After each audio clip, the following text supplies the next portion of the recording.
Este es Salvador Dalí, perverso, polimorfo, anarquista, surrealista, excelso, divino, déspota supremo que rompe con todo, el Dalí poseído de un delirio furiosamente dionisíaco, el Dalí ávido de dólares, el Dalí nexuso y monárquico. Y por encima de todas las cosas, como siempre ha dicho y se ha autoproclamado, monárquico. Pero no políticamente, metafísicamente.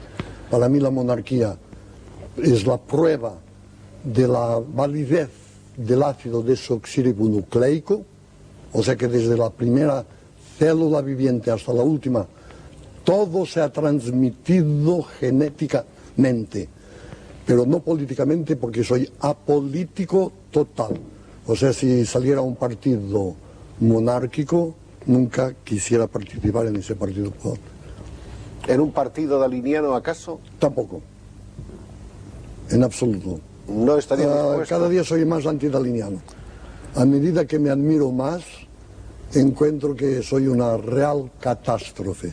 Lo he dicho muchas veces, si hubiera 2000 Picassos, 30 Dalís, 50 Einsteins, pues el mundo sería prácticamente inhabitable. Pero que nadie se espante, no los hay. Afortunadamente. No los hay. O quién sabe si infortunadamente. Es curioso que Salvador Dalí últimamente se apostrofa mucho. Dalí en los viejos tiempos tenía una tal autoadmiración, una admiración por sí mismo, que siempre hablaba de sí mismo en términos encomiásticos y de excelsitud. Pues ahora no, ahora no. Y ahora, por ejemplo, aquí Dalí escribe a Dalí y le llama puerco. Exacto. ¿Cómo es posible? No, pero puerco en el buen sentido de la palabra. Mire la ilustración del principio del libro, en el cual se ve un puerco que va hacia el plus ultra. Exactamente, eso se tiene que... Tenemos aquí una ilustración de este libro que se llama Carta abierta a Salvador Dalí, escrita por Salvador Dalí, en la que hay dos Dalís enfrentados. Exactamente, y un puerco que soy yo, que voy hacia el non plus ultra, que se quitó el non y se dice plus ultra. Más allá todavía. Más allá todavía. Que hacen los puercos, porque los puercos nunca retroceden. Jesuíticamente van de un lado a otro, pasan a través de 1000 viscosidades innomables, pero siempre un paso más adelante.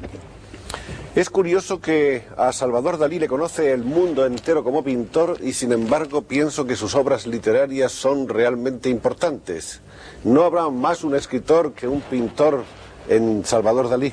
Mi padre, que era notario pero que tenía una cierta afición a las artes, decía que soy mucho mejor escribiendo que pintando.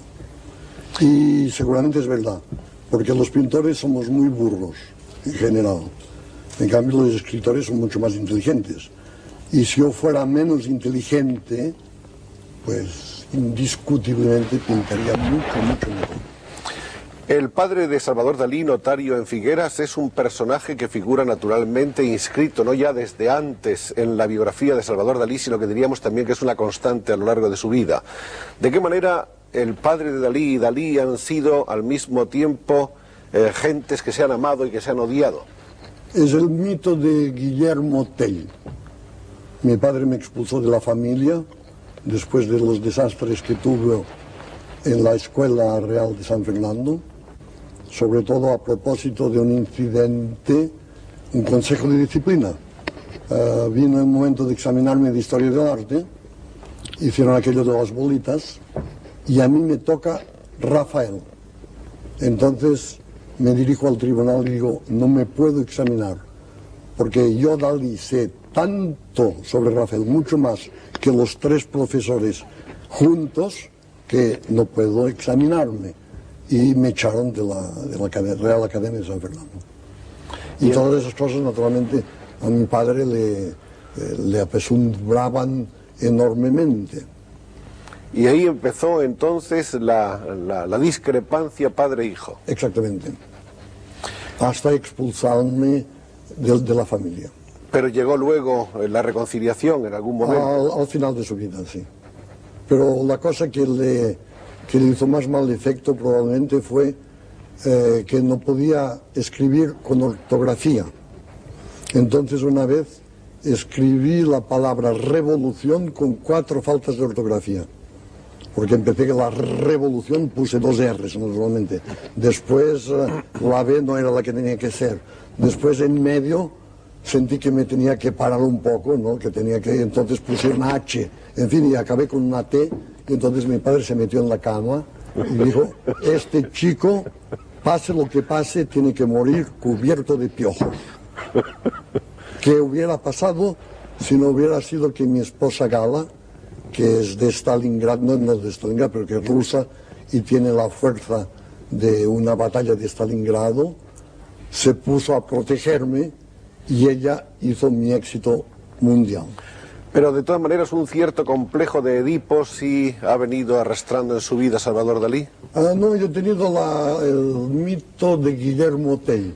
Siempre he sentido una manzana encima de mi cabeza con el peligro de esa expulsión familiar. Gala entonces significa la aparición en la vida de Salvador Dalí del elemento liberador y catalizador al propio tiempo. Exactamente, y al mismo tiempo es mi inspiración. Y además, ahora voy a decir una cosa que nadie hace, yo creo sobre todo entre el medio de los artistas, es que cuando me casé litúrgicamente con Gala, me quedé con unas ganas locas de volverme a casar. Me gustó mucho. Y entonces al llegar a Portugal, eso es lo que me pasa a mí, había un cura que se lavaba los pies en el mar y le dije, me gustaría volverme a casar. Dice, se puede hacer. Con el rito copto, que es perfectamente compatible con el rito cristiano. Entonces, ahora anuncio que yo me quiero volver a casar con mi propia mujer en los momentos en que todo el mundo divorcia. Yo otra vez, como un puerco, que he dicho antes, adelante me vuelvo a casar con Gala. ¿Por segunda o por tercera vez? No, por segunda vez. Por segunda. Litúrgicamente ya no se puede más. Ya no se puede más. Ya no se puede más. Según todos los ritos, ahí se acaba. Pero el cura me dijo, para nosotros no añade nada ni quita nada. Entonces una cosa que no sirve para nada y que sea sagrada, eso es para Dalí. Hecho como a la medida. A la medida, a la medida. Realmente ese es, diríamos, el sacramento lujoso. El plus ultra. El plus ultra. Exactamente. El más allá todavía siempre. Más allá todavía, sí. Esa ceremonia no nos la vamos a perder. Yo tampoco. Por cierto, ¿siguen todavía los cisnes de Dalí iluminando en la noche las aguas de la bahía de Cadaqués? Me excuso por el cisne que usted me trajo, pero con el turismo, Portugal está lleno de lanchas rápidas y los matarían, es imposible. No. El último fue muy interesante como ocurrió, la muerte del último cisne. Estaba de visita, tuvo el honor de que viniera el rey de Italia, el ex rey de Italia, Humberto sí. De Saboya a verme, y mientras estábamos hablando llega un turista negro llevando un cisne sanguinolento, todo lleno de sangre, porque lo había visto volar y creía que era un animal fantástico y le había dado un harpunazo. Y desde entonces no hay cisnes en Cadaqués, que me gustaba mucho porque a las 7 de la tarde, a esa época, empieza a anochecer, entonces yo decía a mi criado Arturo, vaya a encender los cisnes. Y entonces llevaba unas coronas con lucecitas eléctricas y era muy bonito ver deslizarse los cisnes eléctricos. Con ritmo de vals. Exactamente, o de música de vals. Con una fantasmagoría. O albinoni, más bien, una música de albinoni. Vamos a hablar un poco de Gala. ¿Cómo comienza en la vida de Salvador la pasión por Gala? ¿Es una cosa súbita, repentina, inmediata? Instantánea. Como que hasta ahora toco la madera, hasta ahora tengo mucha suerte. Encontré Gala, abrí la puerta de mi casa y encontré Gala desnuda ya en la playa. No completamente desnuda, pero en aquel tiempo se quitaban ya los sostenes y todo eso. Y desde entonces fue un amor completo intenso y tan duradero que se va a consagrar de nuevo. Y en el otro aspecto, en el de la pura creación artística, Gala ha sido siempre musa inspiradora. Y modelo. Y modelo. Todos los cuadros, sobre todo de tipo más o menos religioso, Gala aparece como protagonista. De aquel Dalí protagonista del surrealismo a este Dalí de hoy, ¿hay un abismo o estamos ante la misma persona? Estamos en la misma persona, pero con un avance tremendo ideológico. En aquel momento mi pintura se calificaba de surrealista. Hoy, ¡eureka!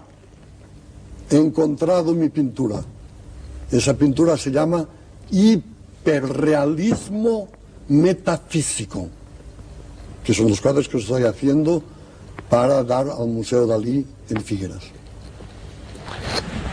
Ha sido entonces, por decirlo así, la alimentadora de esta nueva corriente en la vida de Dalí, Gala. No, eso hay que decir que son los hiperrealistas americanos, porque, como que decía antes en otra interview, lo repito, pero es interesante, que tengo un cierto instinto profético. En pleno arte abstracto, yo pronostiqué que volveríamos a hacer ultrafiguración. Y ahora la nueva vanguardia, como usted sabe, son los hiperrealistas americanos que lo copian literalmente de fotografías. Pero naturalmente, como Malebranche decía, las cosas que vemos está en nuestra alma, no está en las cosas. O sea, por ejemplo, si Velázquez copia una fotografía, lo mejor que puede, le sale un Velázquez. Si un tonto copia exactamente una fotografía, le sale una tontería. Si Dalí copia fidelmente una fotografía, le sale un Dalí. O sea que no hay que preocuparse. La personalidad es absolutamente imposible de evitar. Y además no todo el mundo puede copiar lo mismo. Es imposible. Pero hay una paradoja que se había dicho mucho, que la fotografía sería la muerte de la pintura. Y está resultando al revés, es que gracias a la fotografía se está resucitando el arte. Y me preguntaron en Nueva York en la televisión cuál era el misterio de la fotografía y la pintura. Se vendió Juan de Pareja, el que manejaba los pinceles y se ocupaba en el taller de Velázquez. Entonces me dijeron, ¿qué diferencia hay entre una fotografía del mismo personaje, con el mismo ángulo, y una pintura hecha por Velázquez? Yo dije, pues toda la diferencia entre la fotografía y la pintura de Velázquez del mismo sujeto, sin ninguna disproporción exactamente fotográfica, la diferencia es sencillamente de $6 millones. Porque la fotografía no valía nada y el cuadro se vendió a $6 millones.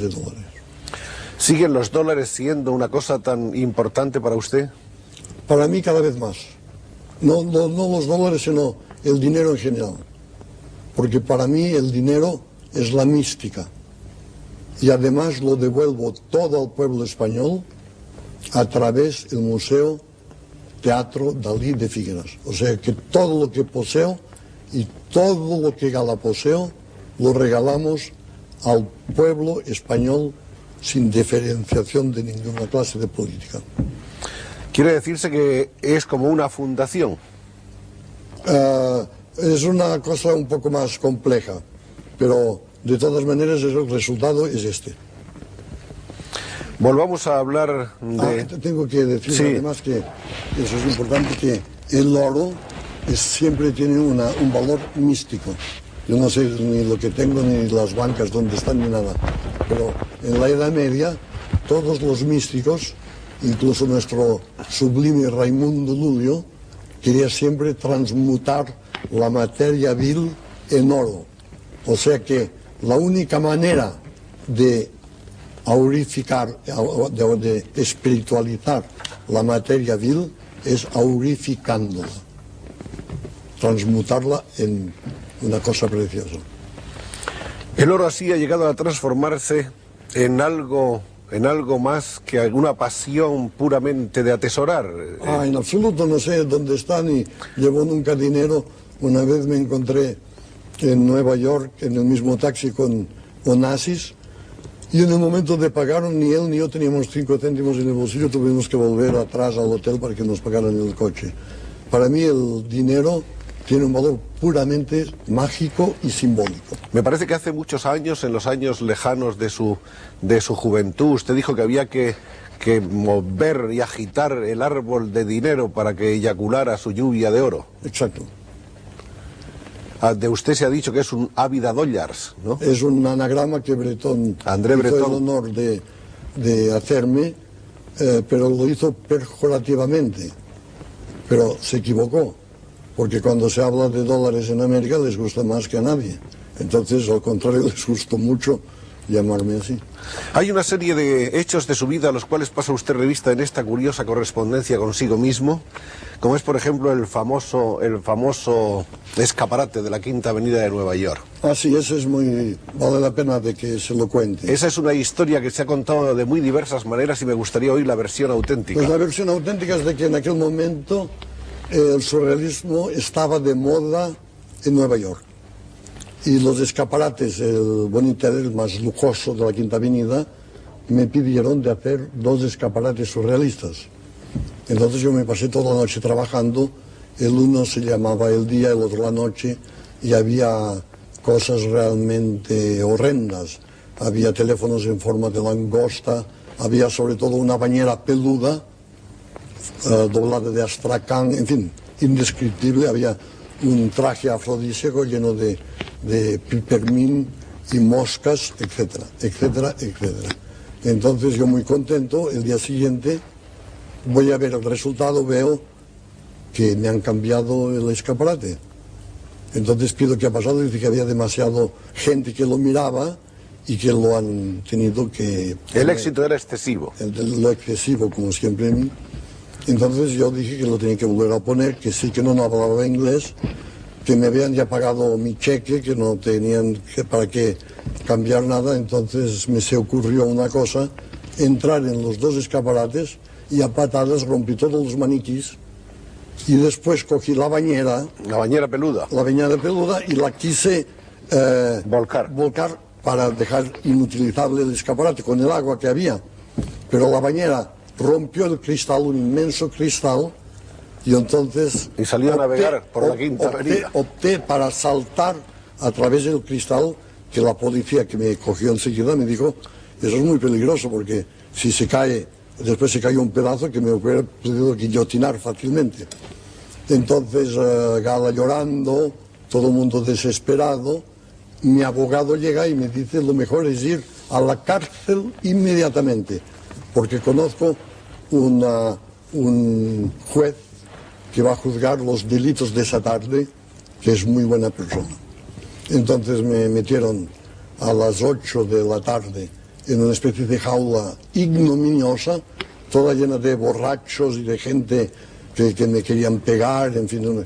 Y de pronto había un señor pequeñito con las manos llenas de sortijas. Me dijo, yo soy de Puerto Rico y soy un gángster bastante conocido. ¿Y usted qué ha hecho? Yo dije, no he hecho más que romper una vitrina. Y le dice, ¿en qué sector de la ciudad? Yo digo, en la Quinta Avenida. En la Quinta Avenida, usted es mi protegido. Cualquier que se acercaba a mí, patadas, me defendía como un león, porque me creía un gángster sublime.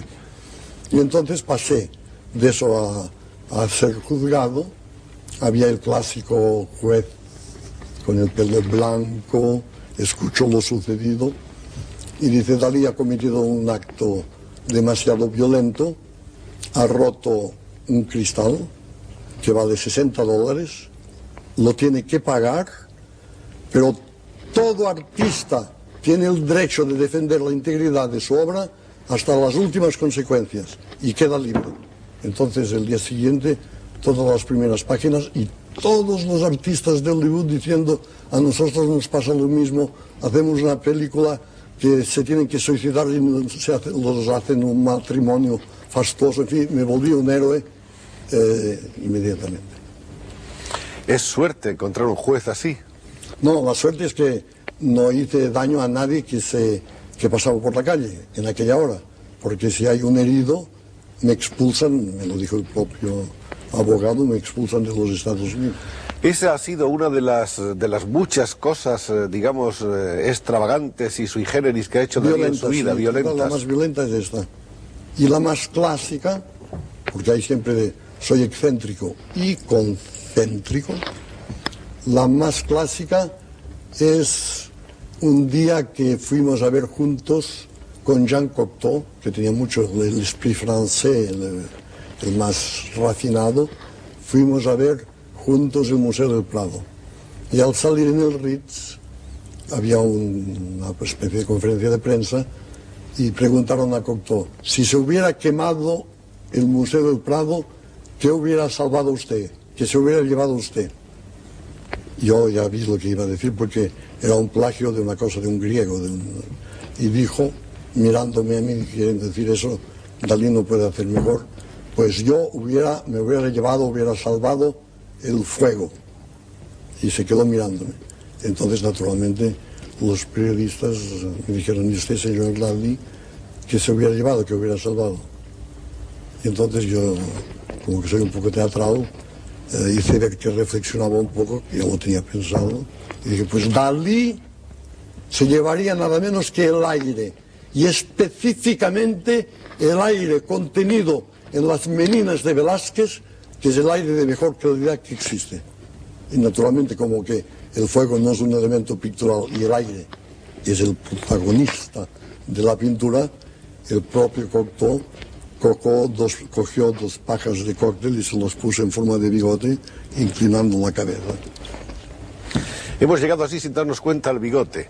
El bigote es otra de las constantes de la personalidad de Dalí. En alguna ocasión, lejanamente, había dicho el gran pintor que eran como dos antenas que atraían una serie de efluvios casi mágicos. No, eso no era yo, era un catalán de la Edad Media, de la época de Leonardo, Juan Baptista Laporta, el cual creía que las cejas, como Platón, que le cubrían casi los ojos, y los bigotes muy largos, eran elementos indispensables para la creación artística, se conducían como antenas, y hacía una serie de comparaciones con mariposas, llevando antenas extraordinarias y que tienen un instinto superior a las otras mariposas y insectos que no los llevan.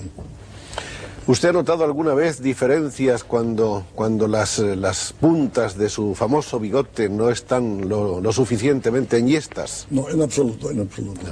¿Sigue usted utilizando azúcar de dátil? No, eso fue el principio, porque me gustaba mucho, en este momento era un apasionado de las moscas limpias. Las moscas que se pasan por la cara de los burócratas, todo eso es muy repugnante en los hoteles, es imposible. Pero las moscas limpias de Porligat, que se pasean por detrás de las hojas de los olivos, esas van vestidas como por Balenciaga, son limpísimas y esas son maravillosas. Y cuando pinto, me ponía dátil aquí y un poco de miel en la comisura de los labios, y entonces esperaba el momento, bababa de satisfacción, porque cuando pinto babo de satisfacción, y entonces esperaba el momento en que la mosca me se iba a meter en la boca, y cuando estaba muy dentro cerraba la boca y entonces la mosca hacía ¡ah! Y la soltaba, y al cuarto de hora después otra mosca. Esa era una cosa sibarítica de la pintura, y lo hacía siempre cuando todo Francia va en bicicleta. El Tour de France ciclista me ha inspirado mucho. Todo el mundo en las cuestas sudando, la televisión y la radio hablando de los héroes del Tour de France, y yo con mi mosca porque además cuando se baba y no se enjuga, se crea una cosa que no sé cómo se llama, en catalán es buquera y en francés perlèche, pero en castellano no sé cómo se llama, que es una especie de crosta. Sí. Que se irrita y después se vuelve a formar, al cabo de una hora vuelve a estar un poco preparada para recibir otra mosca. Para seguir con los placeres artificiales. Exactamente. Maestro, la palabra sublime es una palabra que también figura muy constantemente a lo largo de su vida. Hace unos minutos usted la pronunciaba. Usted es un hombre que cree en la sublimación permanente. Exactamente. Yo creo que soy existencialista en el sentido que todo lo más vil se tiene que sublimar. O sea que todo ser humano, por eso estoy en contra, furiosamente contra la pena de muerte, porque creo que todo ser humano, sea el más criminal del mundo, tiene algo de angélico. El uno tiene la nariz torcida, pero por de pronto tiene unos pies maravillosos, dignos de Rafael. Otro tiene una boca espantosa, pero en cambio en el fondo de los ojos hay como palletas de oro. Y en el espíritu humano, cada hombre tiene una parte de divinidad. Eso los anarquistas lo han dicho siempre. Los anarquistas de la época de los príncipes de Kropotkin y de Bakunin. Los románticos del anarquismo. Exactamente. Y en el caso de Dalí, ¿no ha habido también una época anárquica? Cuando ya era pequeño hacía todo para molestar, eso sí. Sobre todo un día, una anécdota muy buena, porque además soy muy cobarde, pero no podía soportar la juventud.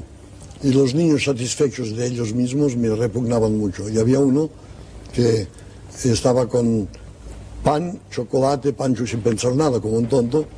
Yo fui muy cerca de él y le di una bofetada terrible y hice caer el chocolate y el pan y empezó a correr detrás de mí. Y cuando ya me alcanzaba me puse de rodillas a pedirle perdón y le largué 25 pesetas. Y a pesar de eso me dio unas patadas. Sí. Qué falta de sentido del pacto, ¿no? Exactamente. De una componenda de lo más normal.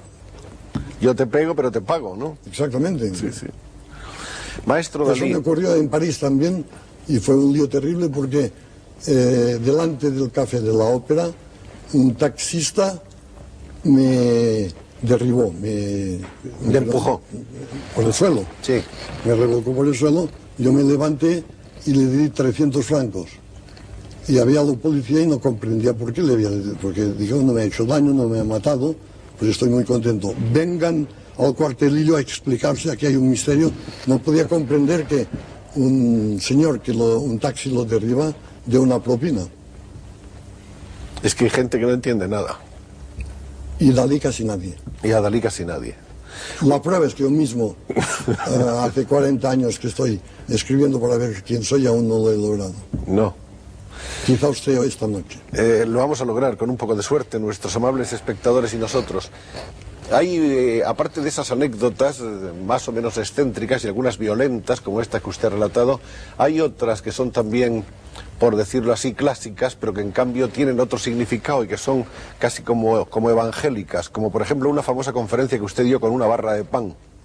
Sí, en el centro, con Miravillas, organizado en un sitio de anarquistas en Barcelona, así, con una barra de pan en equilibrio. Una barra de pan en equilibrio sobre la cabeza. Sobre ¿no? la cabeza. De eso he hecho muchas. Y luego está la vieja historia de sus discrepancias con Picasso. Esto es absolutamente falso.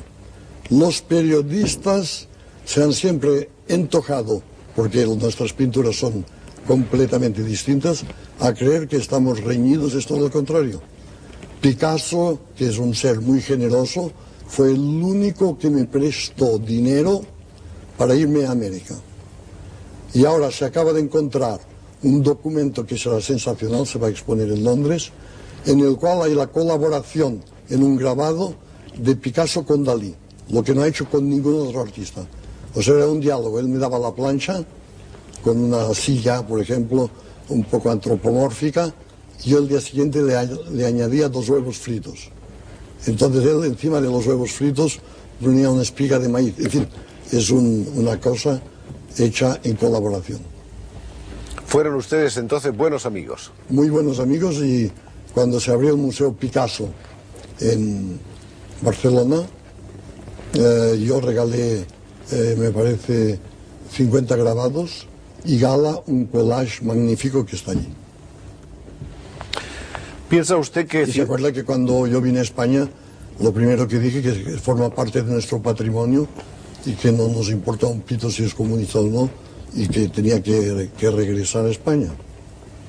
Hay una frase famosísima que dijo usted, ¿cómo era? Picasso es comunista, yo tampoco. No, era mucho más larga. Era más larga. Español, yo también.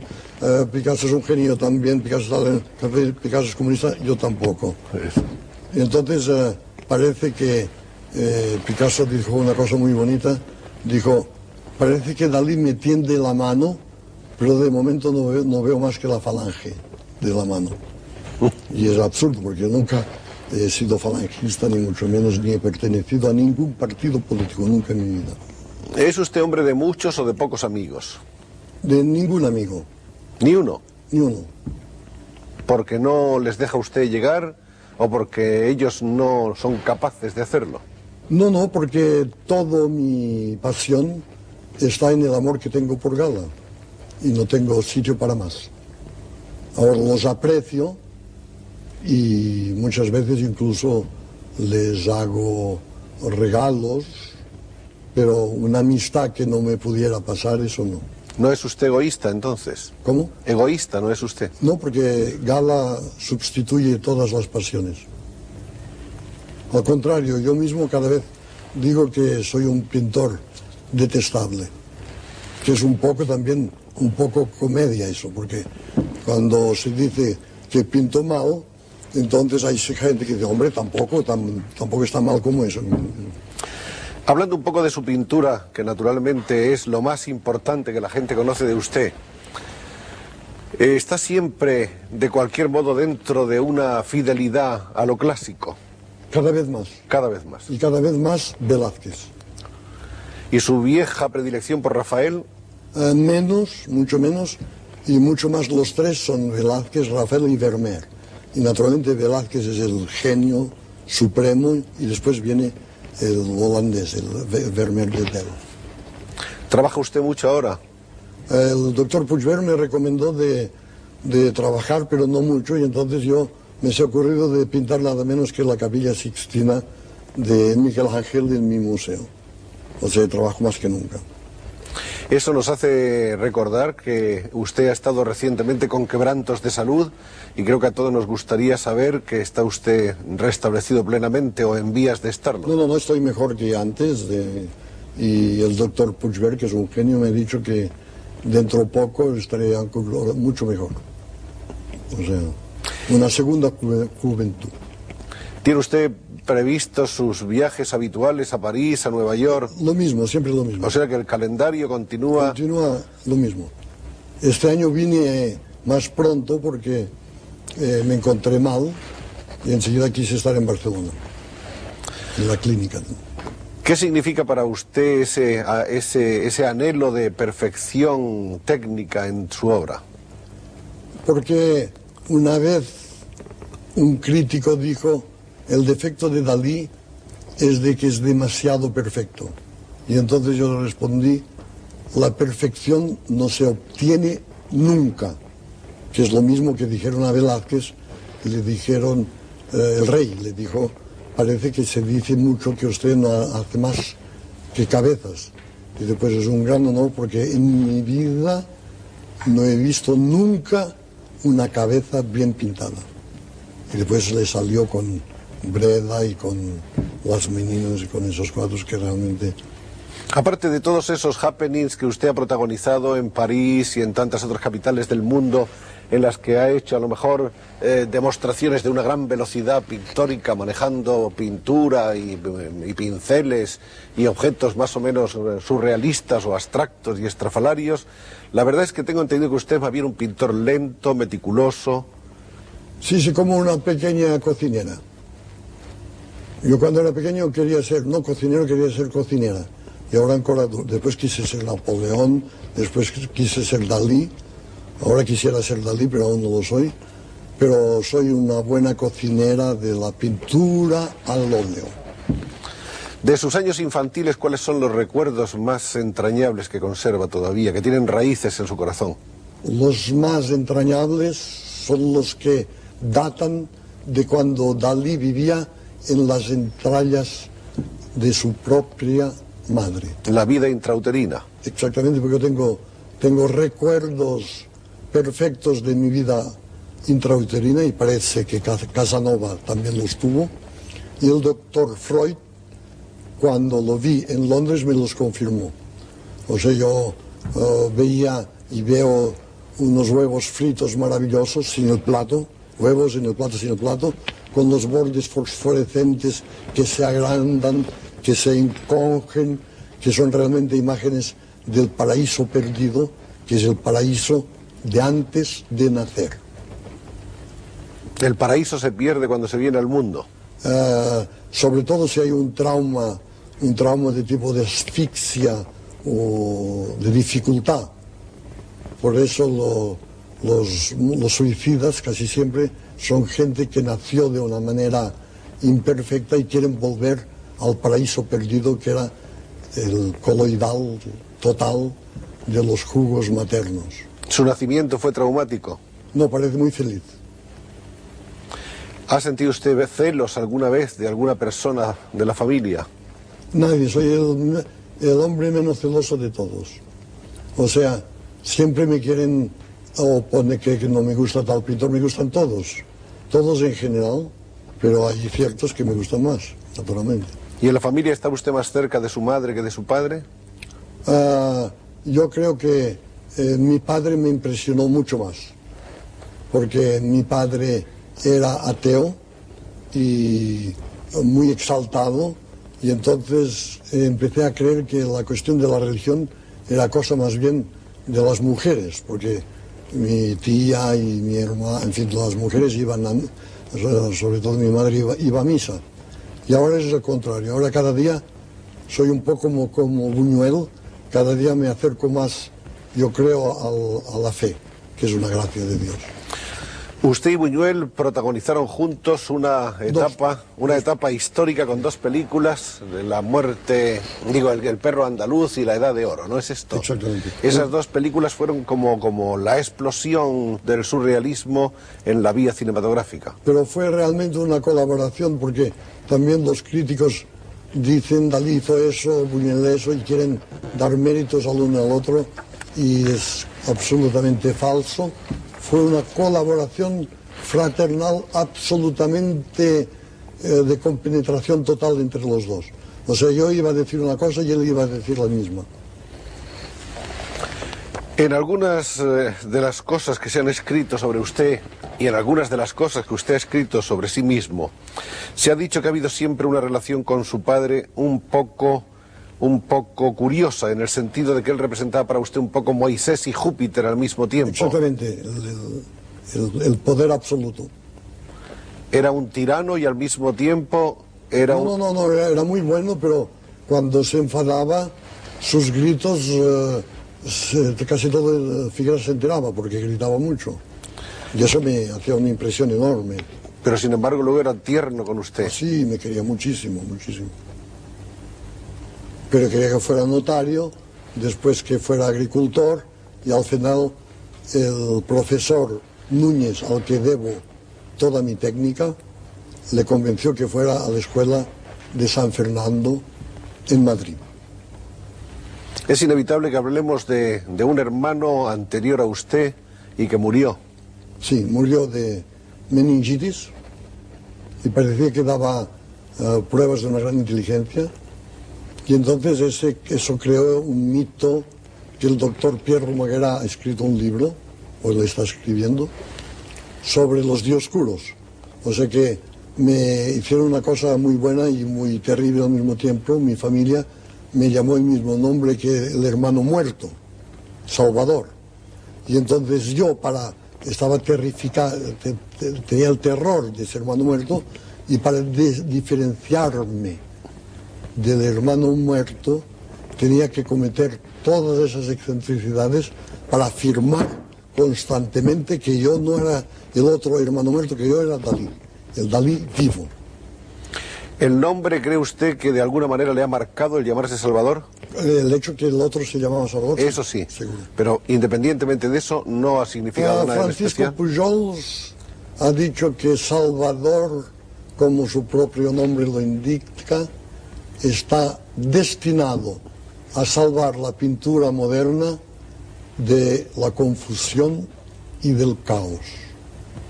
Eso es Pujols, que es, ¿Usted cree? Para mí es el filósofo catalán más importante que existe, muy poco conocido, y ahora que tenemos el honorable señor Tarradellas, que empieza la profecía de Pujols, que dijo que Cataluña tendría la hegemonía no solamente de España, junto con España, sino del mundo entero, que ya es lo más que se puede decir. Estamos entonces, según usted, en el alborear de una edad de oro. Un renacimiento catalán, seguro. De un renacimiento catalán. Y sobre todo basado sobre la metafísica de Raimundo Lulio, que es el escritor, en fin, es de Palma de Mallorca, pero es el escritor más importante que Cataluña ha tenido. Usted nació en 1904, me parece que fue un 11 de mayo, a las 8:45. Eso no sé. No se porque acuerda. mi padre no lo sabía tampoco, porque eso está en mi vida secreta, pero se quemaron los papeles, en fin. Cuando usted hablaba de sus recuerdos prenatales, ¿podría explicarnos alguno de ellos materializado como Sí, los huevos fritos. los huevos fritos? Los huevos fritos. O sea, una especie de círculos que son muy parecidos a cuando en el instituto los niños decían vamos a jugar a ver ángeles, y entonces se apretaban los ojos hasta salir unos círculos de colores mágicos, que probablemente era mi posición fetal, era con los puños muy apretados contra las órbitas. Y así Eso veía. fue un gran honor el momento en que conocí al doctor Freud en Londres, junto cuando fue expulsado de Austria. La idea de la muerte ha sido otra de las grandes obsesiones de su vida. Sí, pero cada vez menos, porque creo que llegaré a tener la fe en la católica, que eso es una gracia única, y de creer en la inmortalidad del alma. Entonces, cuando ya se cree en la inmortalidad del alma, ya el miedo cesa completamente.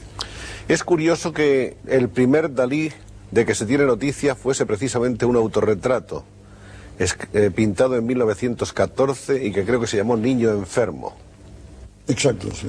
donde pintaba usted al niño Salvador Dalí. Yo siempre estaba enfermo, que me gustaba mucho. En fin, para mí 38,5 era una temperatura ideal. Y además no ir al colegio y ser mimado, porque mis padres, como que el otro se había muerto, pusieron toda la ternura sobre el nuevo Dalí. Eso es natural. Después se dejó usted influenciar bastante por el puntillismo. Todo, el futurismo, el cubismo. Todos los ismos. Todos los ismos. ¿Usted cree que eso era absolutamente necesario?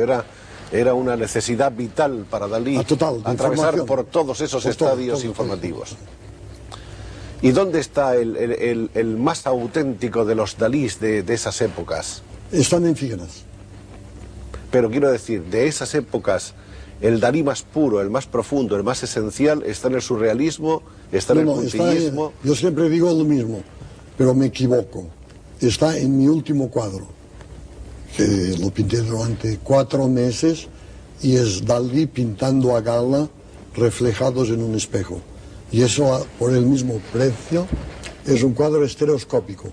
Porque ahora, en vez de pintar un cuadro, pinto 2 de casi iguales, que fusionados por un sistema de espejos producen la ilusión total de la tercera dimensión.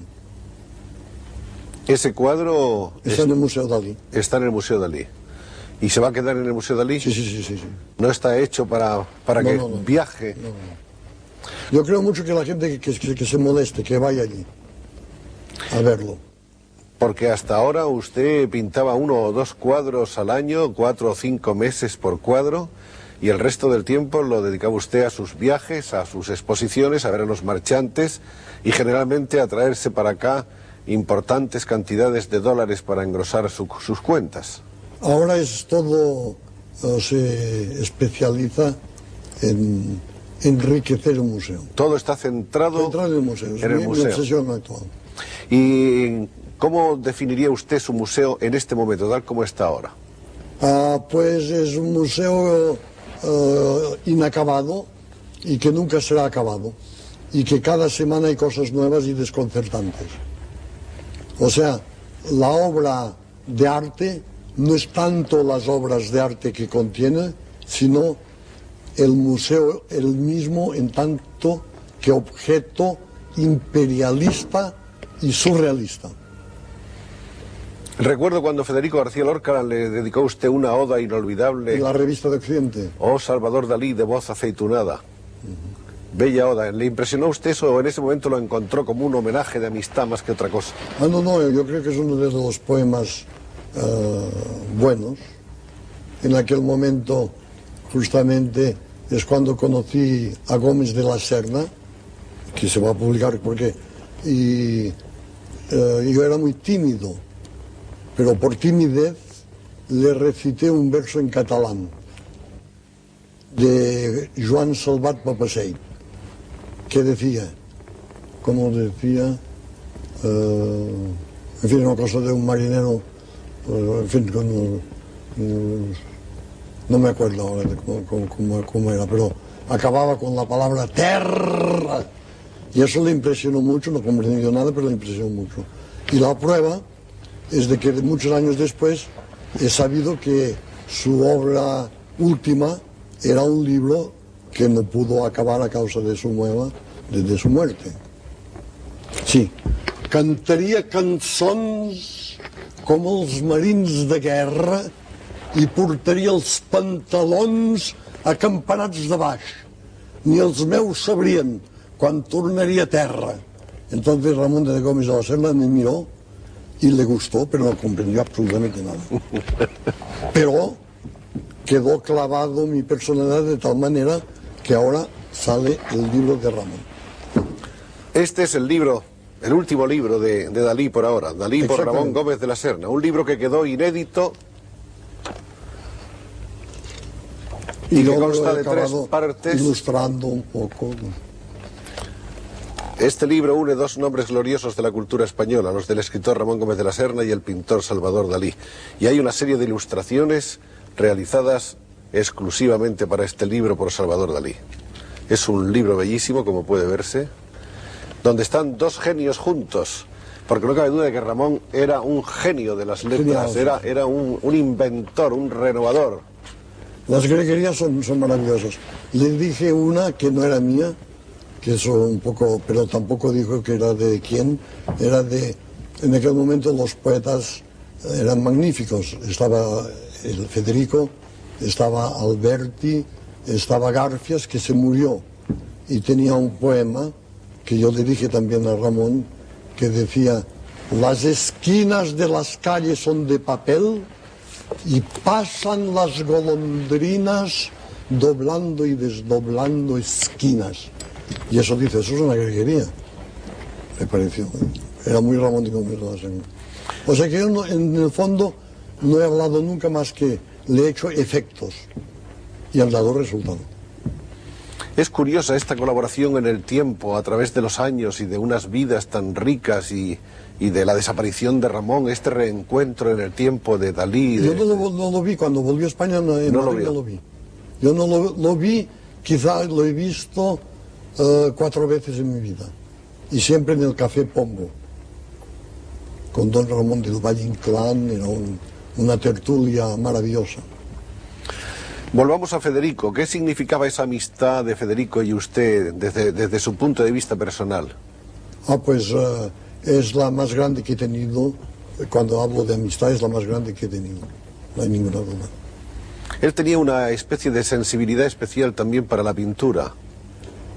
Hacía unos dibujos con lápices de colores que eran una maravilla, y que yo organicé una exposición en Barcelona en las galerías Dalmau de los dibujos de Federico García Lorca, el cual me hizo varios autorretratos. ¿Usted sigue pensando todavía, quiero decir, los relojes blandos están todavía en vigor? Sí. ¿Hay alguna explicación filosófica para eso?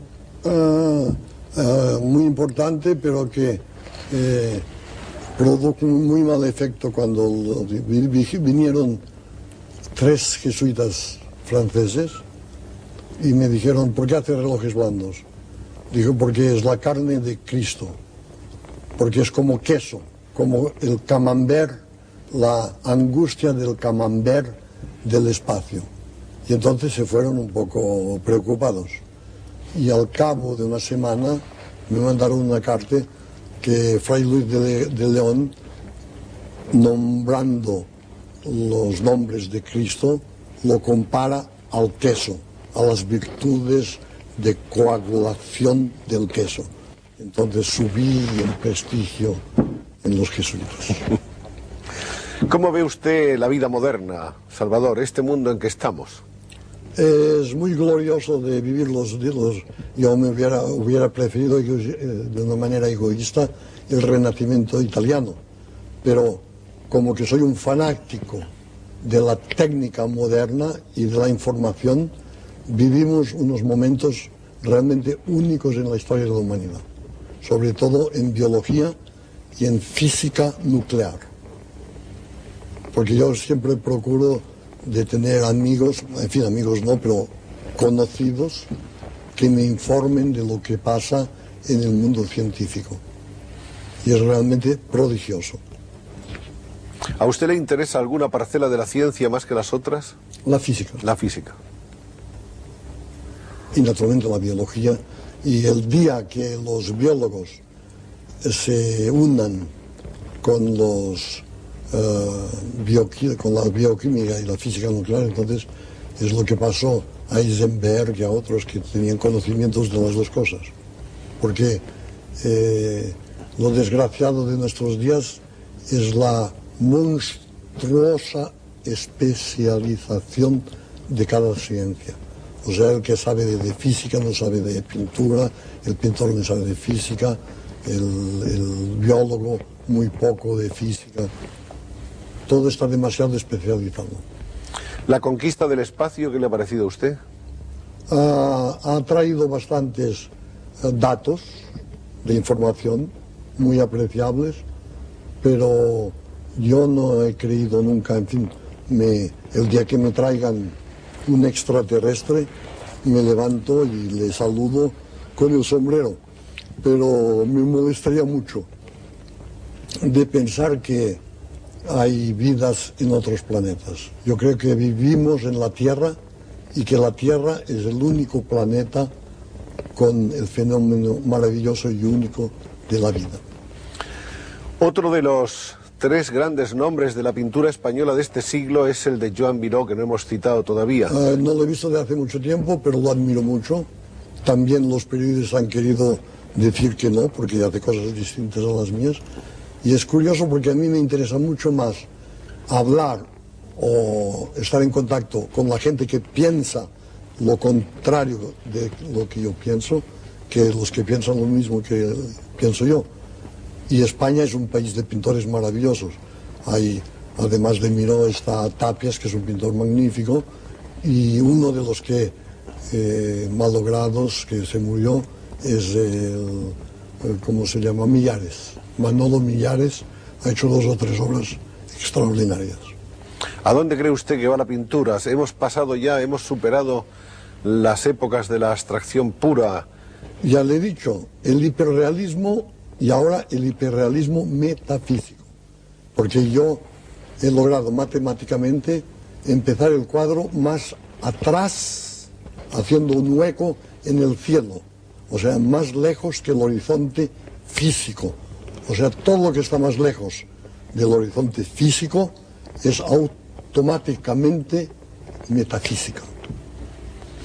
Y nosotros tenemos los santos más maravillosos, Santa Teresa, San Juan de la Cruz, los metafísicos más sublimes.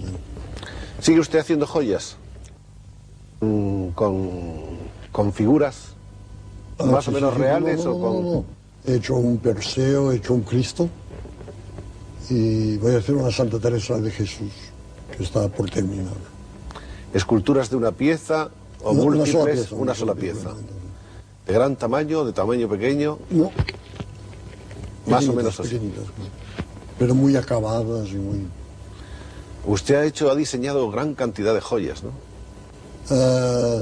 Desafortunadamente la poseedora de esas joyas acaba de morir en los Estados Unidos, y como es una fundación, no es una indiscreción decirlo, que hay posibilidades de que las joyas de esa fundación volvieran a integrarse al patrimonio artístico de nuestro país.